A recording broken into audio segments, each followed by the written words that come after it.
upon a time, I had a job writing TV. Every day I went to work. One day I decided I wanted to do something else. Because of that, I went to medical school. Because of that, I became a doctor. Until finally I got a job working as a doctor. Ever since that day, I get to be a doctor. Pretty good, right? Yes. Welcome to A Life Worth Working, a podcast about how we get to the soul of work. We're your hosts, Michelle Weise and Dana Walsh. I'm an education and workforce strategist, and Dana is a senior pastor at a progressive church. And as always, we love hearing your comments, questions, and thoughts. So please know you can email us anytime at hello@alifeworthworking.com. In this episode, we chat with Jacob Lentz, who is a former comedy writer turned emergency room doctor. We met in college, and we were part of a larger group of friends who would eat lunch and dinner together most days. Jake was a part of the Harvard Lampoon, the famed comedy magazine that churned out famous folks such as Conan O'Brien and Walter Isaacson. I went to college and I think I really liked comedy, and I still do. And I just thought that I could probably do this well enough to make a living, and I would not have to kind of go through the grind of a lot of other jobs. The one thing I felt pretty strongly about pretty quickly was that I didn't want to do a lot of jobs that people did. I knew like wearing a tie to work and going to a meeting and everyone just agreeing that someone's in charge. And if we could all just agree that Larry's in charge, everything will be fine. We just do what Larry says and things will work out. I think I always had the comedian or the comedy writer's impulse that was just so funny that we all agree that one person's in charge. If everyone just does what Sally says, we'll all get to go home. We'll eat dinner. We'll come back. We'll do it tomorrow. Things will be okay. No one panic. Sally's going to tell us what to do. But in college, we always talked about like the concept of like the jester. Right. Like, that's what the jester was, the one character in like the court who could like, actually say the true thing to the king, right? Like that. So that just always seemed so funny to me. Like, I'm going to wear this outfit every day. I'm going to go to this building. And I don't really know what we're doing, but we all agree that Sally knows what she's doing. It's going to be okay every day. And it just seemed funny to me. Like, and I was just like, I can't do that. Like, I'll get fired. Like, I will 100% get fired. There's no way that goes well for me. Even as a young man, Jake could see through the oddities of a normal 9-to-5 job, and his comedy impulse wouldn't let it go. I had like a summer internship after our sophomore year, and it was in like a bank type trading thing, because I was like studying economics. Maybe I should just do that. I'll just be one of those people who does stuff with money or whatever. Plus, everyone was getting pressured to do that kind of work. Yeah, everyone was getting pressured to like do a thing where you move money around. No one really knows what it means, but somehow you end up with more money. And like, I hated it. I would get in trouble because I would joke around and I would take notes for meetings and I would put jokes in the notes, and like my boss would yell at me. I just was like, I can't do it. So I just thought I'll just, I'll move to LA and try to get into TV writing. Jake worked for various TV shows and was making a good living writing for late-night host Jimmy Kimmel when he experienced his first writer's strike in 2007 to 2008. Suddenly, he wasn't allowed to work. The capriciousness of the business became super clear, and he was struck by the fact that he had no control over his own work life. Jake didn't want to be in a position like that again, and so he began thinking about doing something else. With some prompting from his brother-in-law, who was just starting medical school, he began entertaining the idea of going to med school. He learned the precise courses he would need to take to meet the admissions requirements, and he started taking some courses at UCLA's Extension School. Thankfully, Jake found he was able to fit in early morning physics classes and late evening chemistry labs around his TV writing schedule. While he prepared to apply to med school, he also volunteered in the emergency room of a local hospital to see what that was like. And as you can imagine, Jake's comedic impulse was alive and well. I volunteered here. I have no idea what's going on. What are they all doing? I don't know what any of these things, what's happening. And my job was like, just bring the patient a sandwich. And I was like, I can do that. But none of it made sense. Like, there's a lot of people on the phone. The nurses kind of go in the room, they come out. It felt like nothing was happening. And I just figured I just don't understand what's going on. Like it's probably not boring, and I just don't understand it. So I'm just going to plow ahead. I'm still going to go for it. And then I applied for med school.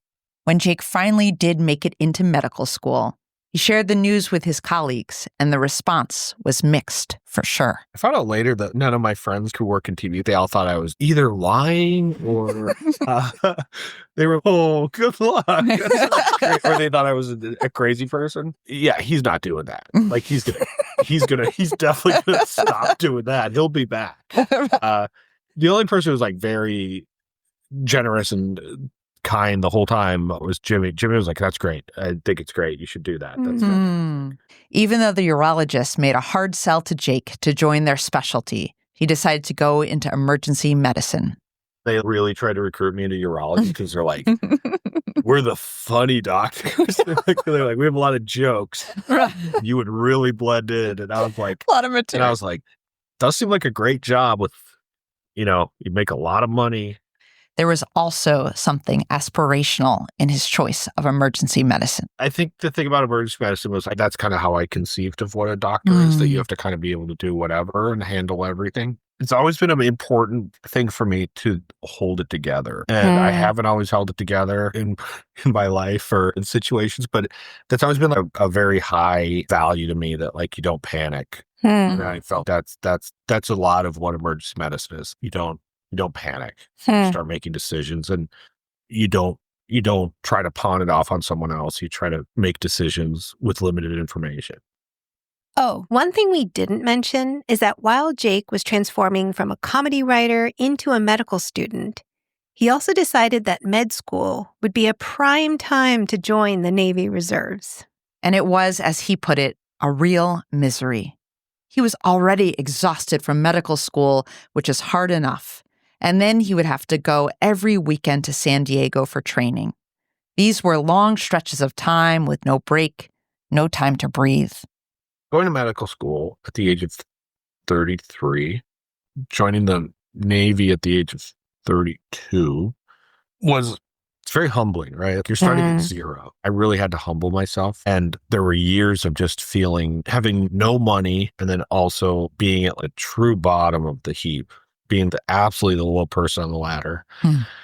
And I think that was really hard, but good for me. I got very good at asking myself, like, why are you feeling this way? And does that matter? Getting talked down to when you're like a medical student by like a 27-year-old, like second-year resident who's going to give you some feedback. I might have reacted much more poorly in a different version of things, but I think I got really good at just asking myself, like, why do you feel that way? And do you care? It doesn't matter. For Jake, it was all doable and achievable because of the people he was surrounded by. It's the people. It's always the people. It's who you're eating with. Go to 7-Eleven and get a bag of potato chips. It's the people. Yes. That's all that matters. And people join the military for a million different reasons, but I like a lot of them. They're just good people, and they're fun to be around, and they're always interesting. I have a friend from Kansas. He's really couldn't afford college, and he just didn't want to make his parents take out loans. So he enlisted in the Air Force, and he was at the airport, getting on the plane to fly to Texas for basic training. I was like, what am I doing? All these things, everything you do, every new thing is scary, always. Anyone who says it's not is probably just fooling themselves. Like, everything new is scary to me. It really is. I've always been terrified doing everything I've had to do. I've been I'm sick to my stomach. Like, new things are super scary, and you're like, I can't. Why could I do that? And then he was like, and I went and I joined the Air Force, and he was like, I went to Iraq a couple times, sat on an air base, got out, used the GI Bill, went to college, got a PhD in forestry studies. He's like a premier expert working for the United States Forest Service on imaging forests with drones. And he always talks about, I'm just glad I got on that plane. And I think that's one thing I really respect about the military. It does open up the aperture of what you do. Because like everything everyone does, they think it's going to be something. It's totally different. Medicine is totally different than what I thought. The military is totally different than what I thought. TV is totally different than what I thought. Yeah. It always is that way, in my experience. But yeah, you just gotta get on a plane. I love it. If this series of career pivots seems hard to fathom, Jake explained that his ability to pivot in this way was because he was so experienced in failure from his work in TV that none of this seemed daunting.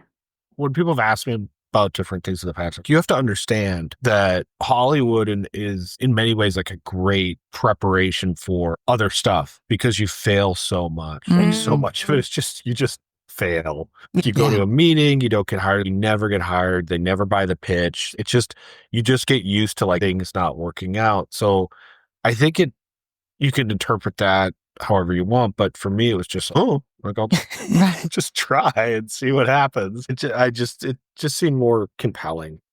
Jake, I see so much curiosity in your story. And are you a naturally curious person, or is curiosity a practice for you?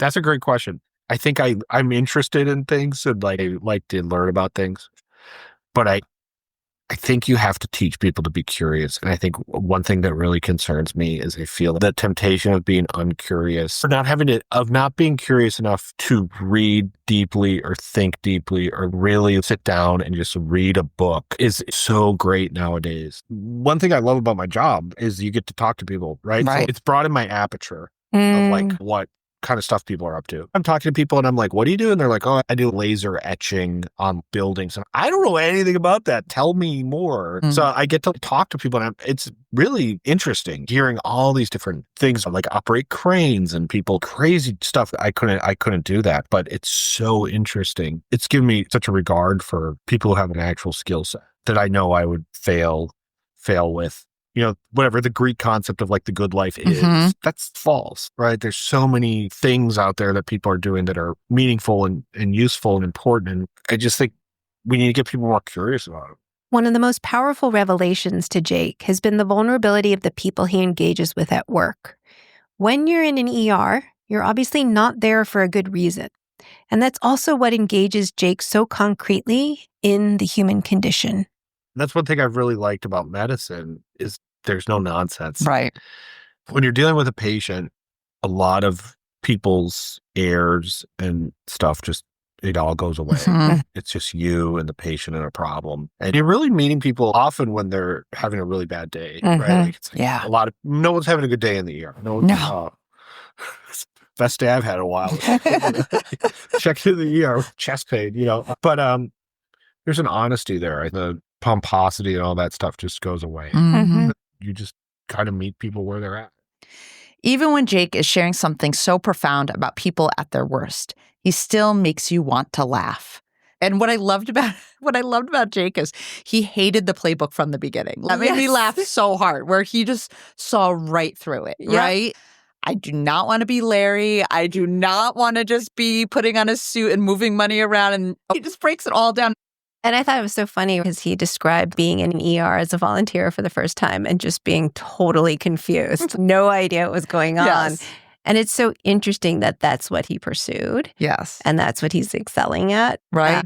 Because I think he was curious to figure out what in the world is going on and how do I engage versus just bringing this guy a sandwich. Yes. And I love that because I hope other people hear that and think, okay, it doesn't need to be this burning bush moment where I'm like, oh, that's exactly what I want to do. And he said how curiosity was something he had to cultivate and practice, but he really leaned into that because he also is willing to hold space for ambiguity, which most of us hate, right? Yeah. And that's why we like the playbook, because it's certainty and it's laid out there. But Jake was willing to sit with that for a little while and listen to that voice of curiosity and lean into that. There's a beautiful thinker named John Seely Brown, who is chief scientist of Xerox Corporation, who explains that we as humans have moved from the age of enlightenment to the age of entanglement. He says everything that really matters in a problem is now entangled with everything else. Each has layer after layer of consequences in different ways. There's some sense that understanding these entanglements requires empathy, getting a feeling for the problem and the people involved in a fairly robust way. Then the real learning question is, how do you play with entanglement? I love the posing of that question. How do you play with entanglement?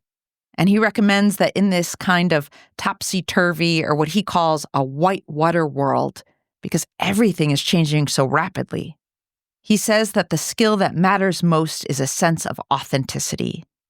And he goes on to say that you could only gain that authenticity from doing real things. He says you get that in the rough, so to speak, and with people whom you respect, that you could learn with and from. The further removed from stasis we are, the less and less formal training matters, and the more the ability to play with a context and then understand how you are learning from it and with it. I think what Jake has learned over time is how to play with context and learn from it and with it. Of course, Jake would never be the one to assert something like that. Instead, this is more what Jake ended with. Delete it. No. Right into the trash can. Sorry, Jake, not going to happen. Your thoughts on failure, resilience, and curiosity help us understand the sharp and widely divergent pivots that remain open to us no matter where we are on our career paths. She's Dana Walsh. And she's Michelle Weise. This has been another episode of A Life Worth Working. Don't forget to subscribe and share with your friends and loved ones who may also be searching for purpose and meaning in their work lives, or what we call the soul of work.